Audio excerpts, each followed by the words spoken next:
अस्सलाम वालेकुम व्यूवर्स, आज हम आपके साथ गाजर का हलवा बनाने की रेसिपी शेयर करेंगे। गाजर का हलवा बनाने के लिए हमने 2 किलो गाजरें ली हैं, 1 प्याली चीनी, 5 से 6 सब्ज इलायचियां हैं, इनके हम दाने निकालकर पीस कर इस्तेमाल करेंगे। 1 कप खुश्क दूध लिया है हमने, आधा कप बादाम है, इन्हें छीलकर काट कर डालेंगे। एवापोरेटेड मिल्क है छोटा टिन, और कुकिंग ऑयल है। आप कुकिंग ऑयल की जगह घी का या बटर का इस्तेमाल भी कर सकते हैं। हम ये एवापोरेटेड मिल्क इस्तेमाल कर रहे हैं और खुश्क दूध खोए की जगह, क्योंकि यहाँ पर खोया नहीं मिलता, या इसकी जगह आप खोया खुद बना सकते हैं कंडेंस मिल्क के साथ और खुश्क मिल्क के साथ। अब हम गाजरों को छीलकर कद्दूकस कर लेंगे।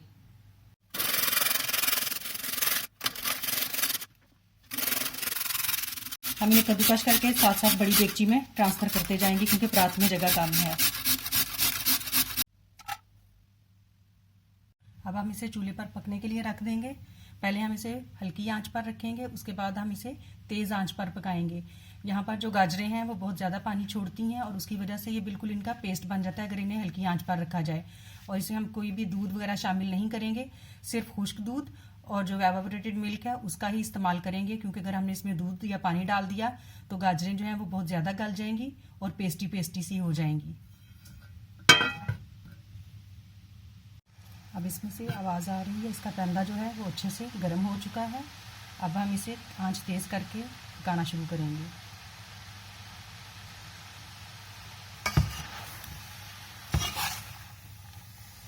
इस तरह से ये स्टीम बन गई है और ये सारी गाजरें जो है वो पानी छोड़ देंगी।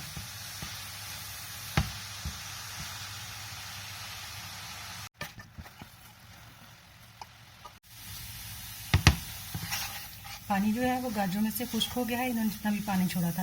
अब इनची पैंदा जो है वो बिल्कुल खुश्क हो चुका है। अब हम इस मकाम पर इसमें चीनी शामिल करेंगे। जब हम चीनी शामिल करेंगे तो ये फिर पानी छोड़ेंगी, फिर इनका जब पानी खुश्क होगा फिर हम इसमें ऑयल या घी डालेंगे।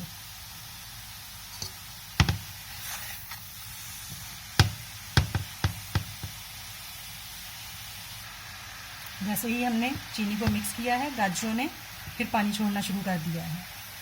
अब हम फिर इसे तेज़ आंच पर ही भूनेंगे। हमने अभी तक इसे तेज़ आंच पर ही पकाया है।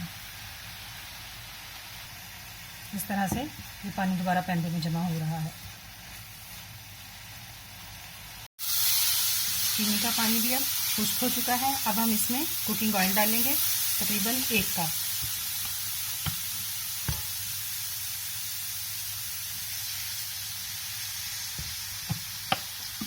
और इसी मुकाम पर हम इसमें बादाम डाल देंगे, इन्हें हमने छीलकर काट लिया है।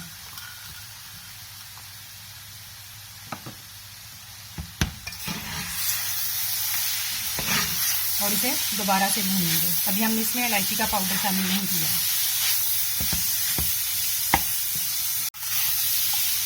इस मुकाम पर हम इसमें एवापोरेटेड मिल्क जो है वो भी शामिल कर देंगे। ये 1 टिन हमने लिया है छोटा, ये 160 ml है।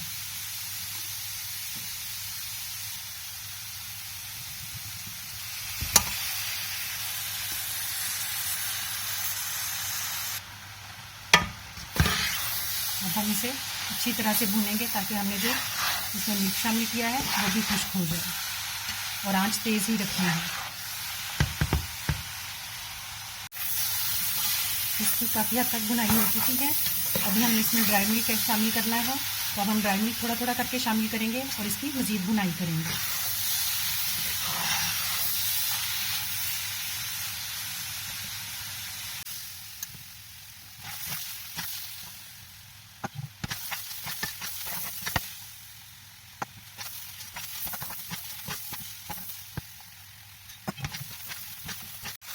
हमने सारा जो खुश्क दूध था वो इसमें शामिल कर दिया है। अब हम इसे अच्छी तरह से भूनेंगे। जब ये रोल होना शुरू हो जाएगा इसका मतलब होगा कि इसकी बुनाई हो गई है, और इसकी सारी बुनाई हमने तेज़ आंच पर ही करनी है। हलवे को भूनते हुए हमें तकरीबन 20 से 25 मिनट हो चुके हैं।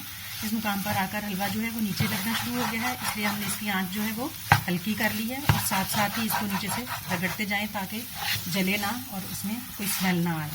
अब ये हलवा जो है वो तकरीबन तैयार ही होने वाला है, क्योंकि अगर हम इसे इस तरह से मिक्स करें तो ये रोल हो रहा है। इसमें घी भी छोड़ दिया है, जो ऑयल डाला है हमने वो इससे अलहदा हो चुका है। बस थोड़ा सा हम इसे और भूनेंगे, फिर इसमें सब्ज़ इलायची का पाउडर शामिल करेंगे।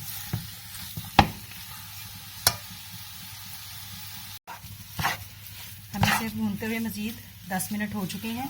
अब इसकी अच्छे से भुनाई हो चुकी है और ये पहले से कम हो गया है नीचे लगना भी। अब पेंदा भी पहले से साफ़ है, पहले बहुत ज़्यादा नीचे लग रहा था। अब इस मुकाम पर हम इसमें सब्ज़ इलायची का पाउडर शामिल करेंगे और हमने वो भी फ्रेश ही पीसा है। और अब हम इसमें सब्ज़ इलायची का पाउडर डाल देंगे और इसे अच्छे से मिक्स करके चूल्हा बंद कर देंगे। अब ये खाने के लिए तैयार है। ये अगर फ्रिज से बाहर भी पड़ा रहे तो 2-3 दिन आराम से, और फ्रिज में तो 15-20 दिन आराम से रह सकता है। सिर्फ इसको तकरीबन 7-8 दिन के बाद निकाल कर दोबारा एक बार भून दिया जाए, गर्म भी हल्के कर दें अच्छी तरह से और ठंडा करके दोबारा फ्रिज में रख दें तो ये आराम से 20-25 दिन तक चल सकता है। उम्मीद है कि आपको हमारी ये रेसिपी पसंद आएगी। शुक्रिया।